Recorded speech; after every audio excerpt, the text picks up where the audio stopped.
Welcome to This Explainer. Today, we're diving straight into ACIM, Lesson 123. And the central focus of this lesson is simply this: I thank my Father for His gifts to me.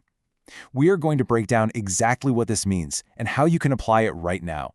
So the core of what we're looking at today is a massive, incredibly powerful practice in gratitude. I thank my Father for His gifts to me. Now you can totally interpret Father however it fits your own spiritual framework, right? God, the universe, source, you name it. The point here is dedicating a whole day to thankfulness. It's about getting real insight into all the gains you've actually made and the gifts you've received, even the ones you might have totally missed along the way. Okay, part 1, leaving the dark behind. Let's get into it. The text takes us on this really wild emotional journey. It contrasts two totally different mindsets. On one hand, you've got the old state. You know the feeling, right?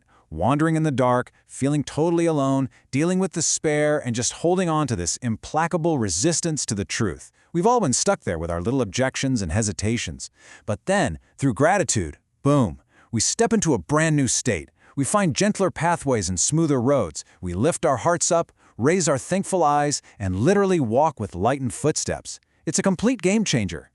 Now, a big part of leaving all that darkness behind is realizing what we're actually letting go of. The text points out that we should be insanely grateful because we've been saved from the false, isolated version of ourselves. You know, the one we mistakenly thought we created to replace the divine? Yeah, the ego. That defensive self that thinks it has to battle the whole world solo. Today's lesson is all about being so glad we haven't been abandoned to that tiny, isolated self. Which brings us to part 2, your true changeless value. Okay, so if we aren't that scared, isolated self we thought we made, then who are we? Look at how the text uses a capital S for self here.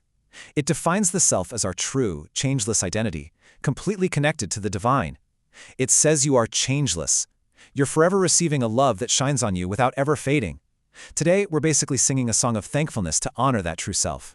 And what you absolutely need to take away from this is that your inherent value is absolute. It doesn't fluctuate. The text literally tells us to be thankful that our value far transcends our meager gifts and petty judgments. I mean, how often do we just get completely bogged down in self-criticism, judging ourselves or feeling inadequate? Well, this lesson just sweeps all of that right off the table. Your value is established, it's huge, and recognizing that is a massive reason to be grateful. Moving on to part 3, the ripple effect. So what actually happens when we express this gratitude? It's not just sitting around feeling warm and fuzzy. It actually triggers this incredible 4-step cycle. First, you give thanks. Second, those thanks are received by the divine in loving gratitude. Third, and this is where it gets really cool, they're multiplied and shared right back with you, growing way stronger. And finally, step 4, this massive, amplified gratitude actually fills the entire world with gladness. You're not just lifting yourself up, you're elevating the whole shebang. To really put this into perspective, the text uses some absolutely stunning math. It says the divine receives your gifts and gives them back 1,000 and 100,000 times more than they were given. No way, right? 100,000 times. So for every tiny drop of genuine gratitude you can muster, even if you're still feeling a bit hesitant, it gets multiplied by 100,000.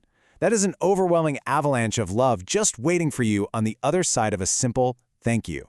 But there's a catch. This immense power actually requires you. The lesson reminds us that thanks goes to you for listening. It says an unheard message will not save the world. It doesn't matter how mighty the voice is. If you don't hear it, it's soundless. You are the essential messenger here. By tuning in and stepping into gratitude, you take that voice and let it echo round and round the world. Without you, the whole circuit is just incomplete. All right, let's look at part 4, the daily practice. Let's move from the high-level philosophy down to the nitty-gritty practical steps for today. Here is your exact schedule. You are asked to dedicate exactly 15 minutes, twice today, to just offering and receiving thanks. 2 holy half hours where you focus purely on this exchange. And on top of that, throughout the rest of your day, set an hourly reminder. Every single hour, just pause for a second, think of this connection, and give thanks. It's all about building this continuous rhythm that just breaks up your normal daily stress. And why should you carve out this time? Well, the promised ROI here is just off the charts. The lesson says this holy half hour will be returned to you in terms of years for every single second. Think about that leverage. It also promises that your dedication literally grants the power to save the world eons more quickly. Bottom line, spending time in quiet, focused gratitude is hands down the most productive thing you can do today. So, as we wrap up this explainer, I have a question for you. Are you ready to lift your heart above despair and walk with lightened footsteps today? The gentler pathways and smoother roads are literally right there waiting. You just have to drop that stubborn resistance and jump into the practice. To anchor everything we just covered, let's bring it back to our main lesson statement. Write this down, carry it with you, and repeat it during those 2 15-minute sessions and every time that hourly reminder goes off. I thank my Father for his gifts to me. Let that be your absolute grounding truth for the day. If you found this explainer helpful as you navigate Lesson 123, please go ahead and hit that like and subscribe button. It really helps us become those messengers the text was talking about, letting these amazing ideas echo round and round the world. Thanks so much for hanging out with me today, and seriously, enjoy those lightened footsteps.